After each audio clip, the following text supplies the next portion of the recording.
Fala pessoal, sejam bem-vindos ao nosso curso rápido de Medicina de Emergência. Hoje a aula vai ser sobre insuficiência respiratória e nós vamos discutir um pouquinho sobre esse assunto. Quando a gente fala em insuficiência respiratória, a primeira coisa que a gente tem que entender é um pouquinho como que funciona a fisiologia respiratória. Então lembrar que respiração não é algo que a gente faz rotineiramente no sistema pulmonar. O que a gente faz no sistema pulmonar, na verdade, é ventilação. A gente faz o ato de inspirar e expirar. Respiração em si é um ato celular, mitocondrial. Então, quando a gente está diante de uma questão ou discussão sobre insuficiência respiratória, é importante a gente lembrar que no pulmão acontece o quê? Logo após acontece a inspiração e a expiração. Acontece a hematose, que é a troca dos gases, ou seja, através da inspiração a gente consegue levar conteúdo de oxigênio para dentro do alvéolo e nessa membrana alvéolo-capilar, nessa interface entre alvéolo e capilar, a gente faz a troca, entrada de oxigênio para dentro do capilar e saída de CO2 para dentro do alvéolo.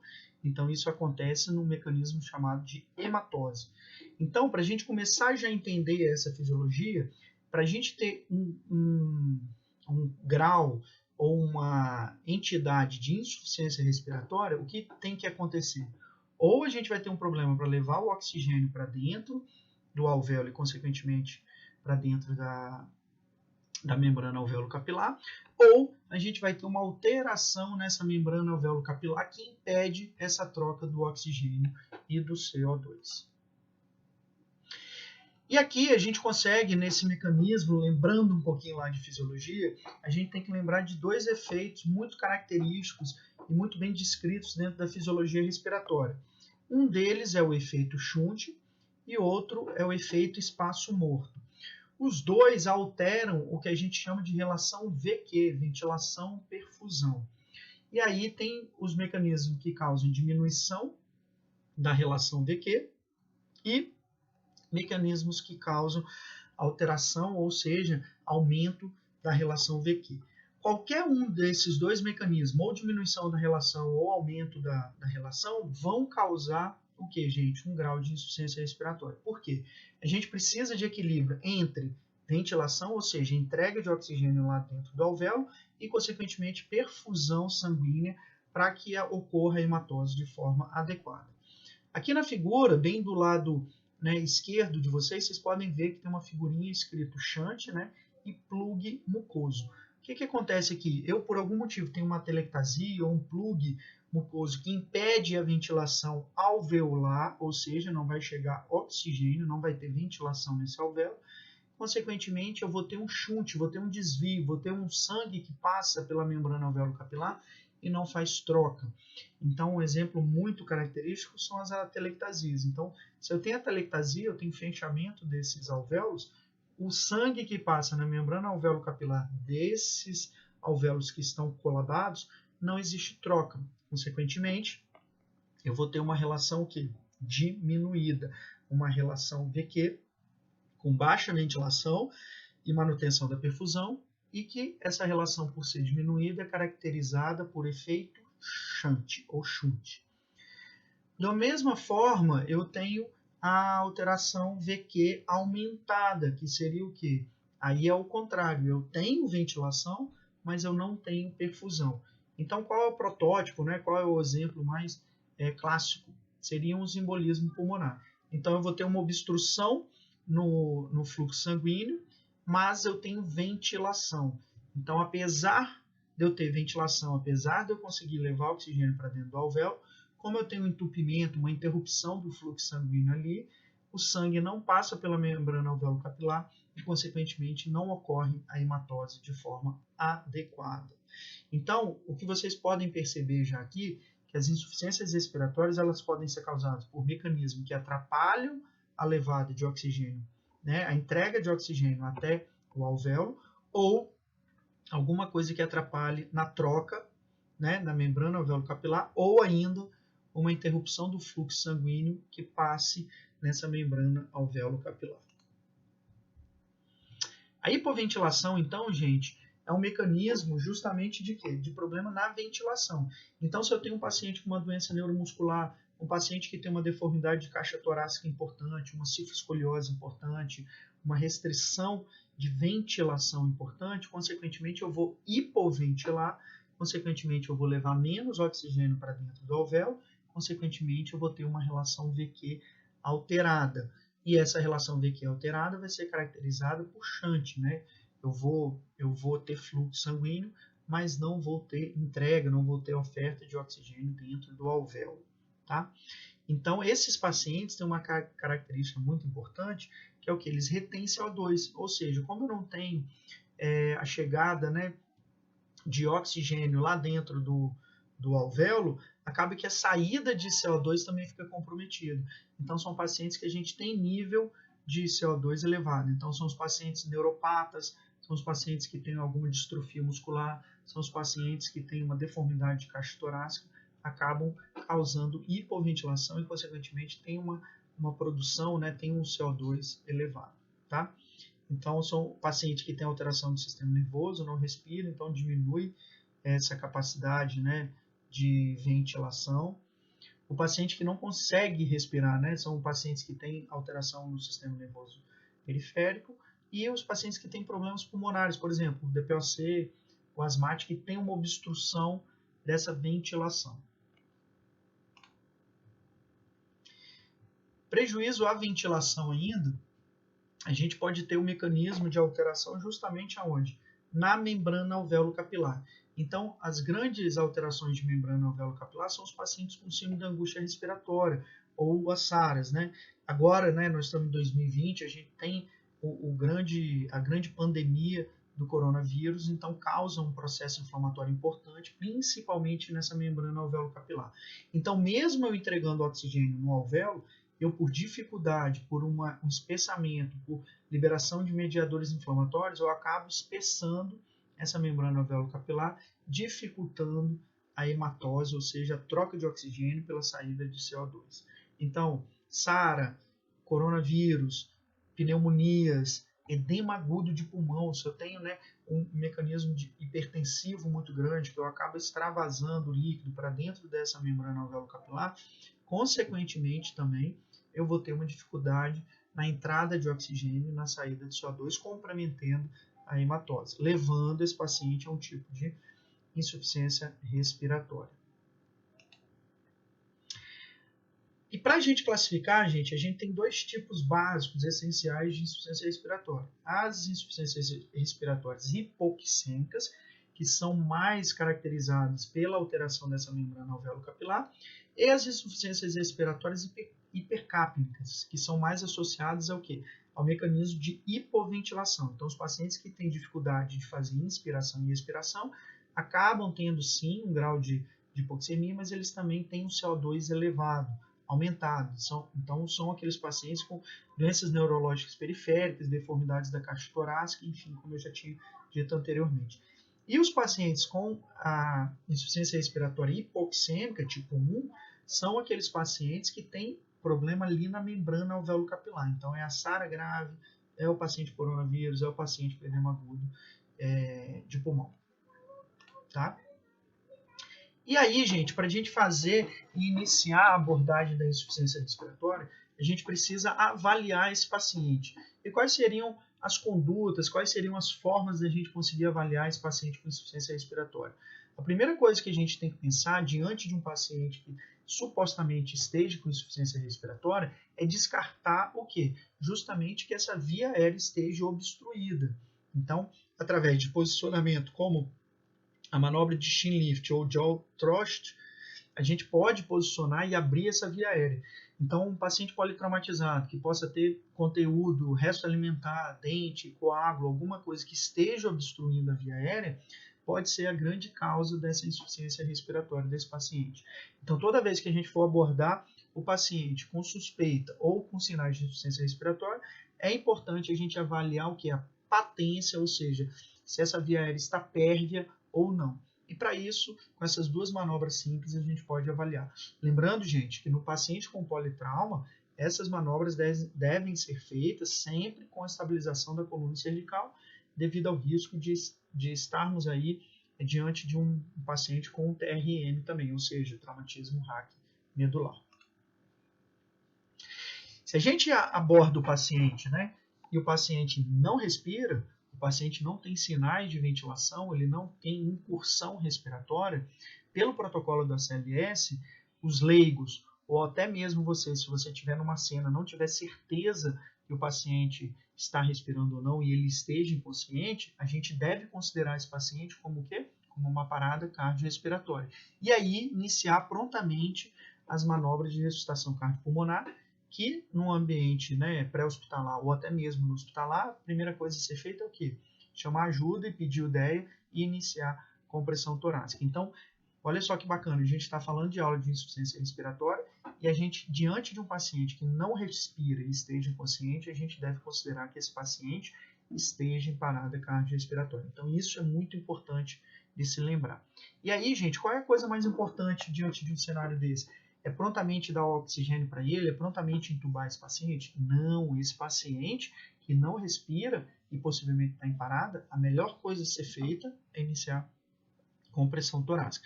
Até porque na última atualização do ACLS, lá em 2015, 2016, eles demonstraram que a própria compressão torácica, ou seja, a própria, né, compressão do tórax, lá, se for bem feito, com 5 a 6 centímetros, né, esse abaixamento, essa compressão da caixa torácica, ela por si só consegue gerar um grau de entrada e saída de ar dentro dos pulmões.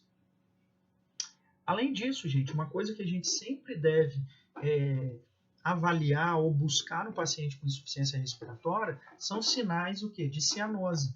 Então, cianose periférica, cianose central, mas lembrar que algumas doenças hipoxêmicas crônicas podem ter essa cianose, né, periférica, mas tem uma característica importante, que são pacientes que têm a cianose, mas já têm sinais de cronicidade, ou seja, tem aquelas características como baqueteamento digital, unha e características de vidro de relógio. Então, isso tudo fala a favor que esse paciente é hipoxêmico crônico. Agora, se como aqui na figura a gente vê um paciente que tem uma cianose periférica, outra coisa que a gente deve avaliar se essa extremidade não está fria ou se esse paciente, além de hipoxemia, além de baixa de saturação de oxigênio, se ele não está tendo o quê? Hipoperfusão periférica. Então, são coisas que a gente também tem que lembrar. Mas é importante, sim, o sinal de cianose é uma coisa que a gente tem que pensar que esse paciente possa estar em insuficiência respiratória. Além de sinais objetivos, como uso de musculatura acessória, batimento de asa nasal, a sensação de dispneia, o paciente descrevendo que sente falta de ar, também é um sinal importante. E aí a gente tem uma grande ferramenta, né? Principalmente nessa época de pandemia, a utilização do oxímetro de pulso, que a gente consegue ver a saturação, é de extrema importância para a gente inferir, junto com o exame físico, que esse paciente esteja em insuficiência respiratória. Saturações abaixo de 94 já são indicativos, mesmo lá, desde lá do ACLS, em suplementação de oxigênio. Né? Pacientes com coronavírus que têm em ar ambiente saturações abaixo de 94 já são sinais de alerta e necessidade de oxigênio terapia através de catéter O2 nasal. Tá? Lembrar, gente, que para o funcionamento da oximetria de pulso, a gente precisa de uma perfusão adequada e precisa que o membro, né, ou seja, o dedo desse paciente esteja aquecido e tenha uma perfusão adequada. Além disso, gente, toda vez que a gente está diante de um paciente com suspeita ou em avaliação de insuficiência respiratória, a ausculta é mandatória.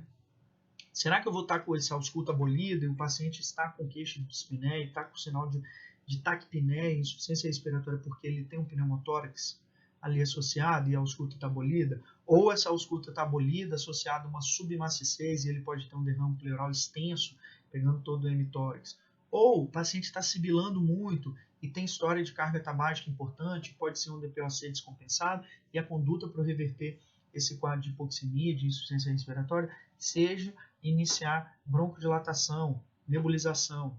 Ou esse paciente está com os 2 hemitórax abolido, é um paciente que tem história de asma e ele está naquela ausculta surda, né? Aquela ausculta que não tem, é um silêncio na ausculta, ou seja, esse paciente está tão grave, com broncoespasmo tão severo, que eu não tenho nem ausculta. Então, a conduta é tentar fazer as medidas de resgate com nebulização para esse paciente com asma grave. Então, a ausculta é mandatória sempre na avaliação do paciente em insuficiência respiratória. E aí, algumas pegadinhas aqui, ó.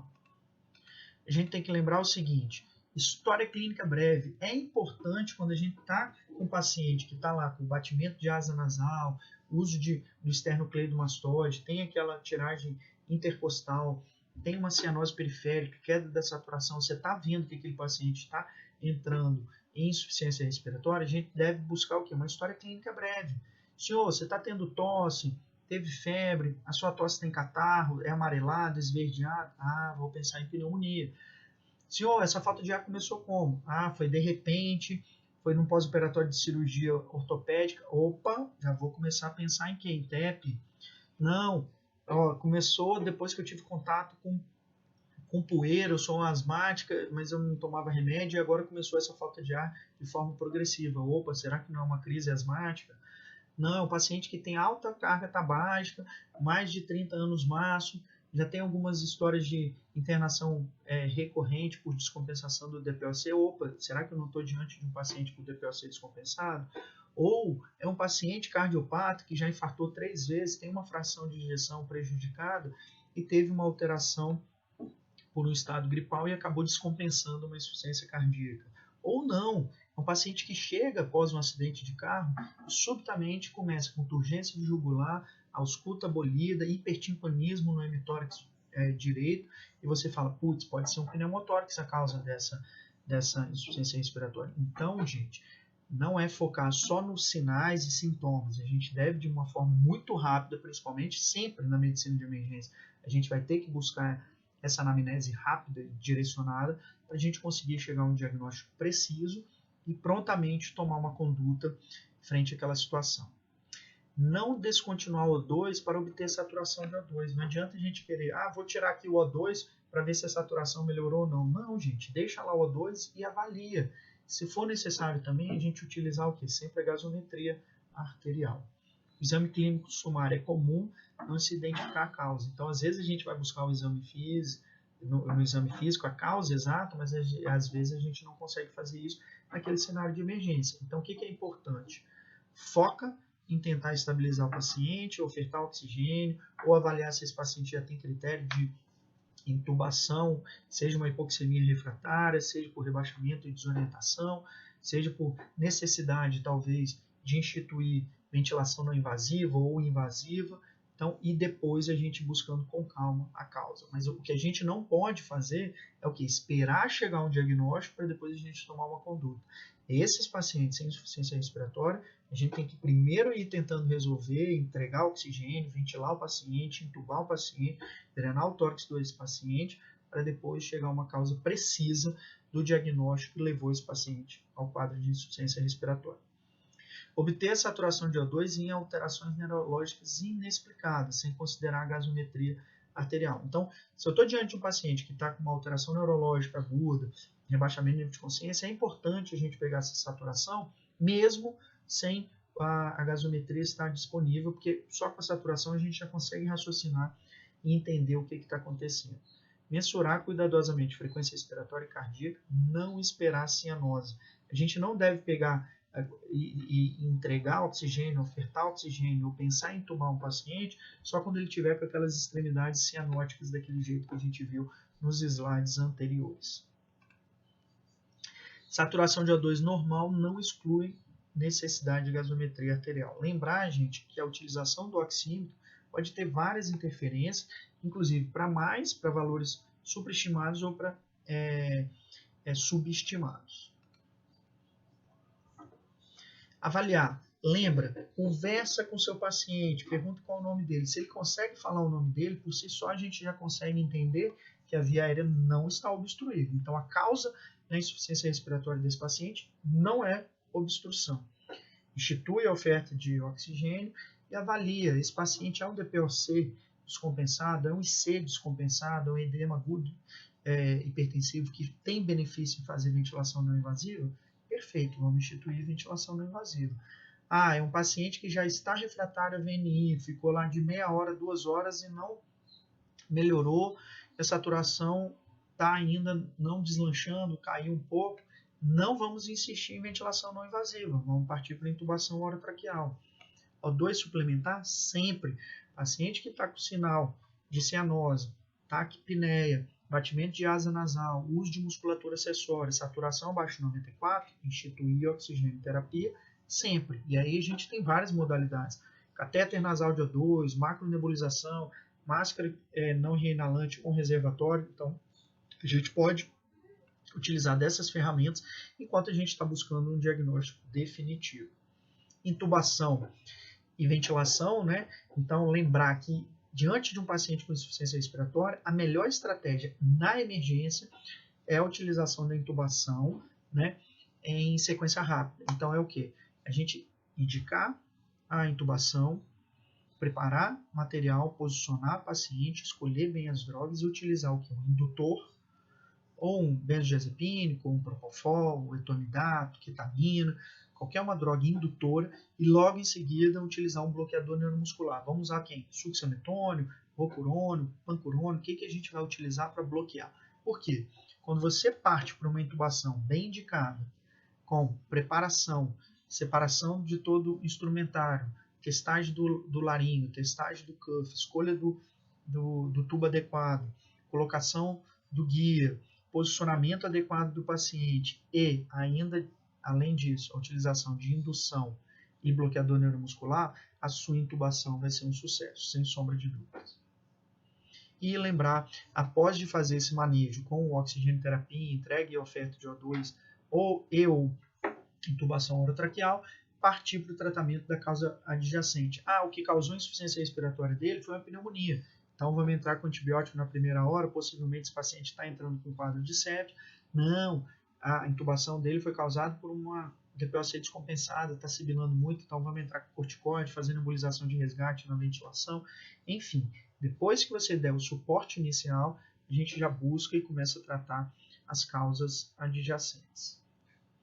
Aqui, a gente mostrando algumas opções de oferta de oxigênio, então esse é o catéter nasal, a máscara de alto fluxo, né? Lembrar, gente, que agora em época de Covid que a gente está passando, existe um catéter de alto fluxo que não é muito disseminado, não tem vários serviços, mas é um catéter muito parecido com esse, mas um pouco mais calibroso e consegue aumentar o fluxo, ter um alto fluxo de O2 que gera um certo grau de pressão positiva. Entre aspas, seria uma ventilação não invasiva e tem um efeito muito benéfico para pacientes com hipoxemia e principalmente no caso de pacientes com coronavírus.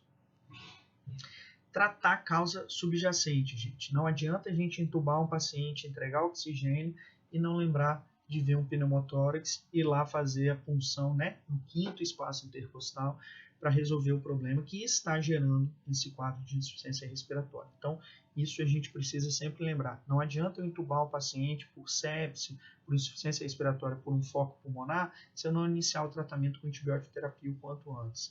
Não adianta eu entubar um paciente com asma, porque ele está em insuficiência respiratória, e não fazer depois, né, ou durante e antes, o resgate com broncodilatador. Não adianta eu entubar o paciente com edema agudo hipertensivo se eu depois não controlar essa pressão, porque ele vai continuar na ventilação mecânica, hipertenso e em edema agudo. Então a gente tem que, de forma muito rápida, instituir a oferta de oxigênio ou ventilação não invasiva ou intubação orotraqueal, mas assim que possível já iniciar o tratamento da causa subjacente daquele quadro de insuficiência respiratória.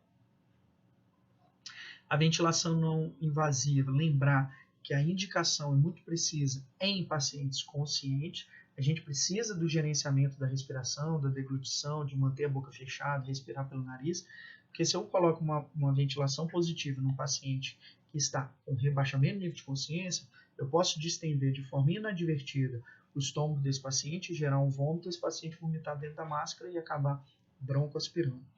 Duas indicações muito precisas e que têm um nível de evidência muito alto para a utilização de ventilação não invasiva. DPOC descompensado e edema agudo hipertensivo de pulmão. Essas duas, na maioria das vezes, na grande maioria das vezes, você Instituindo VNI, já iniciando o tratamento da causa subjacente, você consegue tirar esse paciente da insuficiência respiratória sem a necessidade de intubação orotraqueal e acoplamento à ventilação mecânica. Lembrando, gente, que ventilação não invasiva, a gente deve manter um trial, né, tentar aí fazer um teste de 30 minutos a no máximo 2 horas. Se dentro desse período não houver melhora ou o paciente continuar taquicárdico, taquipneico, saturação limítrofe, paciente cansado, não deve postergar a intubação orotraqueal e achar que vai passar o plantão para o colega segurando o paciente na VNI. VNI tem que ser avaliado de 30 a 2 horas no máximo, ou vendo melhor, beleza, continua VNI, vamos utilizar, beleza. Nesse período de meia hora, 2 horas, não houve melhora, vamos partir para a intubação orotraqueal, porque senão a gente posterga muito, perde o time ideal para a intubação desse paciente. Intubação, sequência rápida, é a grande sacada, é a grande arma do médico emergencista, é a utilização da sequência rápida de intubação.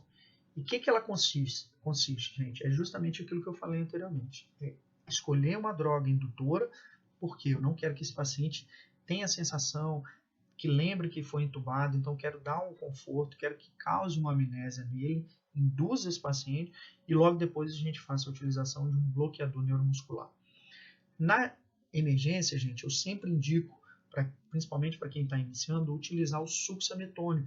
É um bloqueador neuromuscular de rápida ação, em 3 minutos acaba a ação dele, ele é despolarizante e ele vem numa apresentação do frasco de 100 mg. Então, e qual é a dose, né, de 1 a 1,5 mg por quilo no paciente? Então, um macete mesmo, um adulto de 80 a 100 quilos, um frasco, né, dilui para 10 e faz um frasco, você consegue bloquear esse paciente para logo depois da indução você conseguir intubar, laringoscopar de forma adequada esse paciente e intubar esse paciente.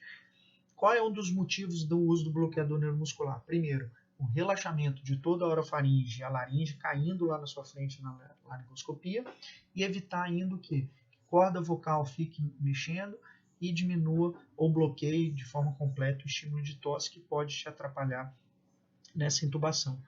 E aí, dentro do contexto do coronavírus, é mandatória a utilização do bloqueador neuromuscular. Por quê? Se você está lá intubando o paciente com coronavírus, ele tosse, ele pode disseminar partículas, né, gotículas, e aumentar o risco, ou até aerossol, né, dependendo do fluxo de ar e de oxigênio que tiver ali, e aumentando o risco de contaminação. Perfeito? Então, bons indutores para intubação em sequência rápida. Midazolam, etomidato, propofol, ketamina, tá? Lembrando, gente, que não tem receita de bolo. Não vou utilizar midazolam para todo mundo, porque midazolam pode causar hipotensão. Então, talvez, paciente que está muito hipertenso, edema agudo hipertensivo, vou usar o midazolam como indutor nesse caso. Agora, paciente séptico, pneumonia, chocado, que está com a PA quase inaudível usar midazolam, talvez não seja uma estratégia. Então, talvez para esse paciente o etomidato tenha um melhor efeito, evita hipotensão, ketamina também. Então a gente tem que pesar qual a droga que a gente deve escolher para cada tipo de paciente. Aqui a gente tem um trabalhinho do grupo britânico, que é o Vortex, que eles falam o seguinte, beleza, se preparou para intubar, não conseguiu, tenha um plano B. Então, além de você indicar, preparar material, e aí lembra, onde que está a máscara laringe, onde que está meu combi-tubo, eu tenho kit para fazer crico, você tem que se organizar dessa forma, porque se você laringoscopou, está tendo dificuldade, qual é o seu plano B? Você tem que ter esse plano B. Se você não tiver esse plano B de forma imediata, lembrar de sempre fazer o quê? Ventilar o paciente. Então eu sempre brinco, né? Inclusive vocês já viram esse material que a gente tem e a gente entregou para você. Você tem 6 segundos para intubar seu paciente. Laringoscopou, não viu? O que você faz? Retorna, posiciona o paciente e ventila. Bota a máscara e ventila esse paciente. Porque se você ficar naquela loucura de laringoscopar, ficar tentando toda hora, esse paciente entra em hipoxemia grave e pode até parar durante o seu procedimento de intubação orotraqueal. Então aqui, você está preparado, né? E até chegar no funil de vamos fazer o procedimento. Então, indica, prepara, separa material, pensa no plano B, posiciona o seu paciente, escolhe a melhor droga para fazer a sequência rápida de intubação, laringoscópio e intuba. Não conseguiu, ventila. Pensa no seu plano B, que você já escolheu, máscara laríngea, combi tubo. Não conseguiu, não fez efeito, aí sim a gente parte por uma cricotireoidostomia.